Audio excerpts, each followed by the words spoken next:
Hello student, good morning all of you. Class 12th में math में हम chapter 3 से स्टार्ट करते हैं। Which one is easiest chapter? This is matrices. तो जो आपका चैप्टर में रिलेशन फंक्शन है एंड इनवर्स ट्रिग्नोमेट्रिक्स हम फर्दर बाद में प्रोसीड करेंगे, ठीक है। तो मैट्रिक्स जो है, मैट्रिक्स और डिटरमिनेंट, ये टोटल आपका 12 to 14 मार्क्स का आता है और इजीएस्ट चैप्टर की कैटेगरी के अंदर है, ठीक है। तो हम स्टार्ट करते हैं चैप्टर 3 से, विच इज़ मैट्राइसिस। तो चैप्टर 3 है आपका मैट्राइसिस। तो फर्स्ट क्वेश्चन अराइज होता है, व्हाट इज़ मैट्रिक्स।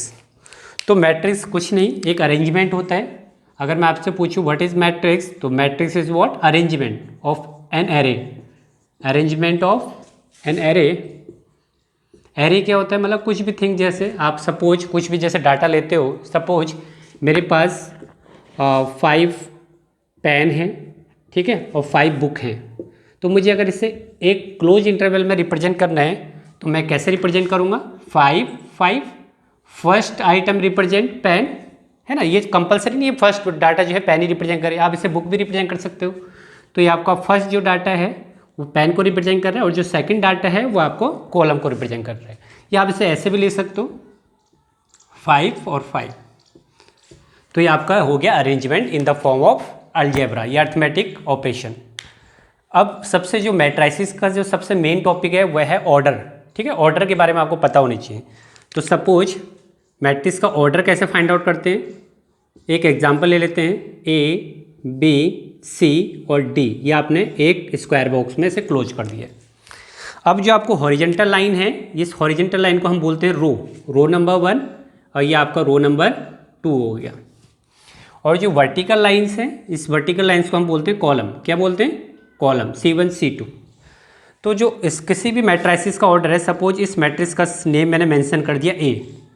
तो जो A मैट्रिक्स है उसका ऑर्डर किस ऑर्डर का हो गया? कितने रो हैं इसमें? पहले हम रो को रिप्रेजेंट करते हैं और उसके बाद कॉलम को। तो इसमें कितने रो हैं? First row and second row. तो 2 रो हैं, कॉलम भी कितने हैं इसके? 2 हैं। तो ये आपका हो गया इसका ऑर्डर। सपोज अनदर एग्जाम्पल लेते हैं।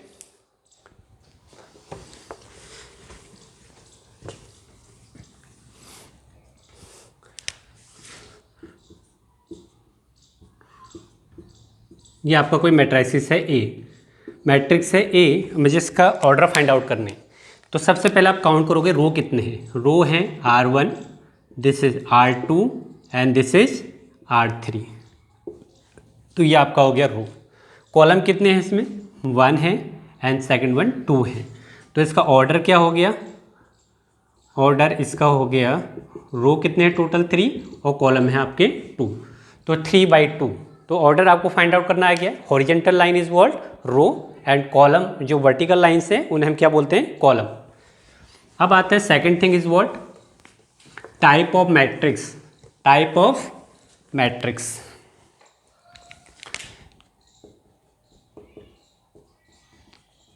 तो फर्स्ट टाइप हम करते हैं रो मैट्रिक्स।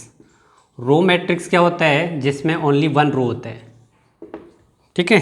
जैसे एग्जाम्पल ले लेते हैं, एक मैट्रिक्स है ए, इसमें हमने ले लिया 1 2 एंड 3। तो इसमें कितने रो हैं? एक ही रो है ना। अगर मैं इससे बात करूँ इसके ऑर्डर की, तो रो कितने हैं इसमें? 1 और कॉलम है आपके 3, 1 2 एंड 3। तो रो मैट्रिक्स क्या होता है? जिसमें रो के नंबर्स क्या होते हैं? 1 होता है, ठीक है। उससे हम बोलते हैं row matrix, only 1 row. Second is what? Column matrix.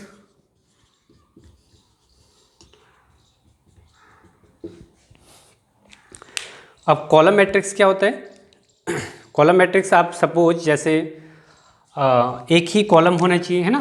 तो जैसे मैं एग्जांपल ले लेता हूँ 1 2, ठीक है, ये ले लेते हैं एग्जांपल। अगर मैं इसमें बात करूँ इसके ऑर्डर की, तो इसमें कितना रो हैं? 1 रो है और 2 रो है। तो 2 रो हैं इसमें और 1 कॉलम है, तो 2/1। तो कॉलम मैट्रिक्स क्या होता है? जिसमें 1 कॉलम ओनली, ठीक है। तो इसमें क्या है? 2 रो है, 1 कॉलम है, तो ये आपको हो गया column matrix. Row matrix means number of row 1 होना चाहिए, column matrix means number of column 1 होना चाहिए, ठीक है। थर्ड बात करते हैं हम स्क्वायर मैट्रिक्स की। Square matrix. स्क्वायर मैट्रिक्स क्या होता है? नंबर ऑफ रो और नंबर ऑफ कॉलम सेम होना चाहिए। जैसे मैंने A B C D, अगर मैं इसके ऑर्डर की बात करूँ, 2 रो हैं 1 एंड 2 और 2 कॉलम है 2/2, तो ये आपका क्या हो गया, स्क्वायर मैट्रिक्स हो गया। नंबर ऑफ रो, कंडीशन क्या है, number of row is equal to number of column, number of column. तो ये आपकी डेफिनेशन होगी किसकी, स्क्वायर मैट्रिक्स की। एक 3/3 ऑर्डर का भी ले लेते हैं, जैसे सपोज 1 2 3 4 5 6 7 8 9। अगर मैं आपको इसका ऑर्डर पूछूं तो क्या होगा इसका ऑर्डर, 3/3 ऑर्डर का है, 3 रो हैं, 3 रो हैं, 3 क्या है, कॉलम है। तो ये भी आपका क्या है, स्क्वायर मैट्रिक्स का एग्जाम्पल है। तो नेसेसरी कंडीशन क्या है स्क्वायर मैट्रिक्स के लिए, number of rows is equal to number of columns. ठीक है। Fourth one is what, diagonal matrix.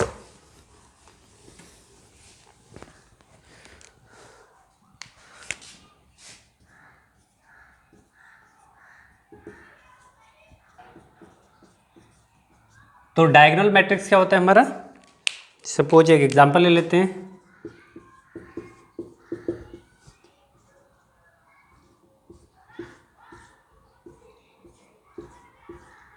देखो डायगोनल मैट्रिक्स में क्या होते हैं, जो हमारा प्रिंसिपल डायगोनल होता है, देखो डायगोनल ये भी होता है, ये ऐसा भी होता है, लेकिन जो डायगोनल एलिमेंट है इससे ऐसे वाला जो होता है डायगोनल, उससे हम क्या बोलते हैं, प्रिंसिपल डायगोनल। क्या बोलते हैं, प्रिंसिपल डायगोनल। तो प्रिंसिपल डायगोनल, तो डायगोनल मैट्रिक्स क्या होता है, ऐसा मैट्रिक्स जिसमें जो प्रिंसिपल डायगोनल के एलिमेंट है वही एग्जिस्ट करते हैं, बाकी जो इसका लोअर वाला पोर्शन है, लोअर ट्रायंगल और अपर ट्रायंगल, इसके जो एलिमेंट है 0 0 होना चाहिए। ठीक है। अब एक एग्जांपल ले लेते हैं, सपोज मैंने एक एग्जांपल ले लिया 1 2 2 3। ठीक है। ये इसके हमारा स्क्वायर मैट्रिक्स है, नहीं है, 2/2 ऑर्डर का है, 2 रो है और 2 कॉलम है। तो मैं जैसे प्रिंसिपल डायगोनल की बात करूँ तो इसमें एलिमेंट है अदर देन 0 होना चाहिए। देखो उसकी डायगोनल मैट्रिक्स की कंडीशन क्या है, अदर देन जो एलिमेंट है, other than principal diagonal element is must be 0, must be 0, but यहाँ तो 0 नहीं है। ठीक है। तो every square matrix doesn't become a diagonal matrix, but a diagonal matrix should be square matrix होना चाहिए ना। तो डायगोनल जो स्क्वायर मैट्रिक्स है, स्क्वायर मैट्रिक्स वो कंपलसरी नहीं है कि वो डायगोनल हो, कि वो क्या हो, डायगोनल मैट्रिक्स हो, ये नेसेसरी कंडीशन नहीं है। बट एक जो डायगोनल मैट्रिक्स होगा, ये 1 मार्क का क्वेश्चन बन सकता है यहाँ से ना। तो डायगोनल मैट्रिक्स ये क्या होगा, मस्ट बी स्क्वायर मैट्रिक्स। ये स्क्वायर मैट्रिक्स 100% होगा बच्चे, है ना, 100% श्योरिटी के साथ। स्क्वायर मैट्रिक्स जैसे स्क्वायर है, ये डायगोनल मैट्रिक्स नहीं है, क्योंकि ये अदर देन जो प्रिंसिपल डायगोनल एलिमेंट है वो 0 नहीं है। तो स्क्वायर मैट्रिक्स डायगोनल मैट्रिक्स जरूरी नहीं है हो या ना हो, ये कंपलसरी नहीं है। बट डायगोनल मैट्रिक्स, ये जैसे डायगोनल मैट्रिक्स है, ठीक है, ये स्क्वायर मैट्रिक्स है, सपोज इसके रो और कॉलम सेम है ना, 3/3 ऑर्डर का है, ये कंडीशन कंपलसरी है, नेसेसरी है। ठीक है। उसके बाद करते हैं, इसके बाद इसका फिफ्थ जो टाइप है वह है आपका स्केलर मैट्रिक्स। क्या है, स्केलर मैट्रिक्स।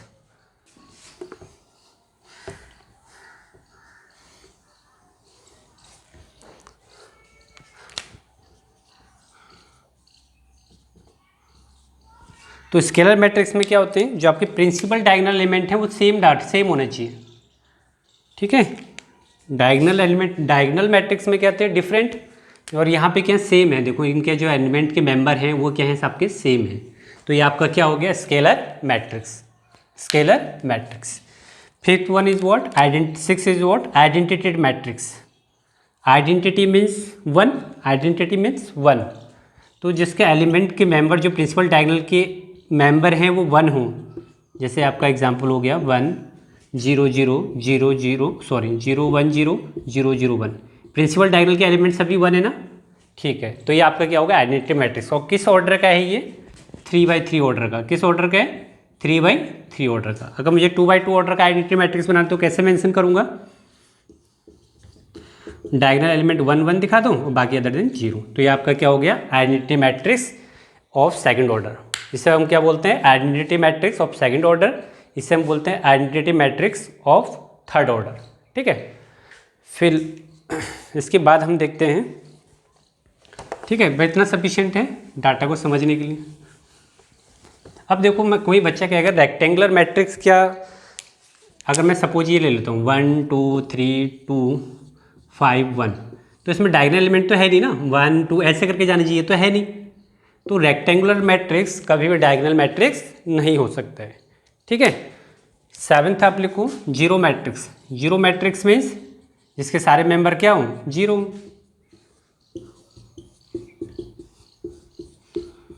तो इसे आप सिंगल जीरो से भी रिप्रेजेंट कर सकते हो, ठीक है। तो ये आपका हो गया जीरो मैट्रिक्स, ठीक है। तो आपने क्या देखा, पहला जो प्राइमरी थिंग था वो था ऑर्डर के बारे में। सेकंड हमने देखा था टाइप।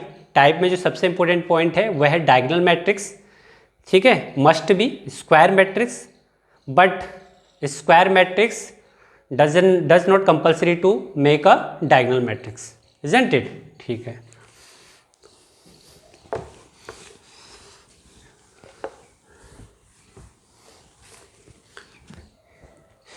नेक्स्ट टॉपिक देखो, हम मैट्रिक्स को कैसे रिप्रेजेंट करते हैं। जैसे आपका मैट्रिक्स है, ठीक है, इसे हम ए आई जे की फॉर्म में रिप्रेजेंट करते हैं, ठीक है। कोई मैट्रिक्स है ए आई जे, है ना। तो आई मीन्स रो और जे मीन्स कॉलम, है ना। जैसे मुझे एक रिलेशन दे रखा है आई प्लस जे, ठीक है, और मुझे 2x2 ऑर्डर का मैट्रिक्स फॉर्म करना है। किस ऑर्डर का, 2x2 ऑर्डर का मैट्रिक्स फॉर्म करना है इसके हेल्प से, ठीक है। तो मुझे ए आई जे का रिलेशन दे रखा है, तो मैं क्या करूँगा, देखो 2x2 ऑर्डर में क्या बनता है, A11 A12 A21 A22। इसका मीन्स क्या होता है, फर्स्ट रो फर्स्ट कॉलम का element, first row second column, second row, देखो ये फर्स्ट रो है ना, first row and this is column, first row first column, first row second column है नहीं, C1 C2। ये element A21 second row first column and ये आपका second row second column. अब मुझे इसके एलिमेंट के नंबर फाइंड आउट करने हैं। मुझे 2x2 ऑर्डर का मैट्रिक्स बनाना है इस रिलेशन के हेल्प से। तो सबसे पहले मैं क्या फाइंड आउट करूँगा, A11 means first row first column. तो आई की वैल्यू देखो यहाँ 1 पुट करो, आई विज वॉट, कंपेयर करो जरा, 1 + 1 ये आपका हो गया 2। अब हमें A12 फाइंड आउट करना है, तो आई की जगह 1 रखना है। आई रिप्रेजेंट रो और जे रिप्रेजेंट अ कॉलम, तो 1 + 2 आपका 3 हो गया। अब A21 की वैल्यू क्या होगी, 2 + 1, I is what 2, J is what 1, तो 3 हो गया। और I22 की बात करता हूँ तो 2 + 2 = 4 हो गया बच्चे। तो आपको जो मैट्रिक्स जो फॉर्म होगी बच्चे 2x2 ऑर्डर का, वो किस फॉर्म का होगा, 2 3 3 एंड 4, इजंट इट। तो सिंपल है, किसी भी मैट्रिक्स को कैसे फॉर्म करते हैं, अगर कोई गिवन रिलेशन है, ठीक है, तो वैल्यू पुट करनी है, कुछ नहीं करना है। फर्स्ट आपका रो होता है, सेकंड आपका कॉलम होता है, ठीक है। तो आपको एक होमवर्क है, जरा आप खुद से ट्राई कीजिएगा। आपको 3, ठीक है, ड्रॉ और 3x3 ऑर्डर मैट्रिक्स। रिलेशन आपको गिवन है I में I + J का होल स्क्वायर डिवाइड बाई 2, ठीक है। तो ये आपको खुद से करना है, ये आपका होमवर्क है। 3x3 ऑर्डर का है, तो कैसे होंगे एलिमेंट के name, A11 A12 A13 A21 A22 A23 A31 A32 and A33।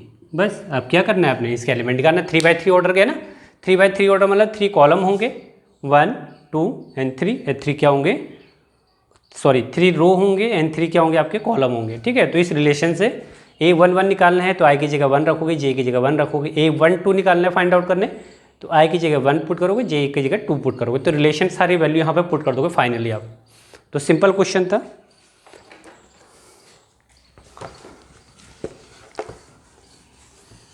उसके बाद है equality of matrix. Equality of matrix,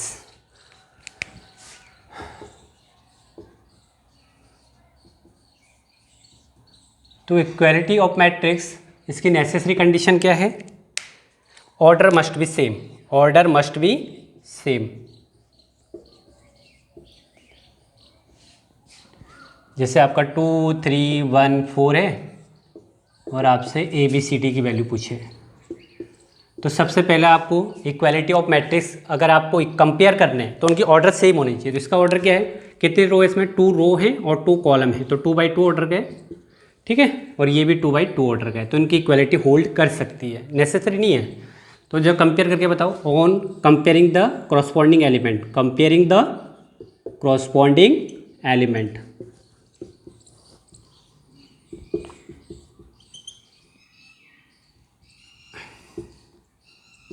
तो बताओ जरा कंपेयर करो जरा, ए की वैल्यू कितनी हो गई 2 हो गई, बी की वैल्यू 1 हो गई, करस्पॉन्डिंग एलिमेंट है ना, सी की वैल्यू कितनी हो गई 3 हो गई, डी की वैल्यू कितनी हो गई 4 हो गया, सिंपल। ठीक है, तो ऑर्डर मस्ट भी सेम होना चाहिए। अगर किसी भी मैट्रिक्स को आप इक्वलिटी होल्ड कर रहे हो तो उसके लिए नेसेसरी कंडीशन क्या है, ऑर्डर मस्ट भी सेम होना चाहिए। अब जैसे क्वेश्चन लेते हैं, देखते हैं आप फाइंड आउट कर पाएंगे नहीं।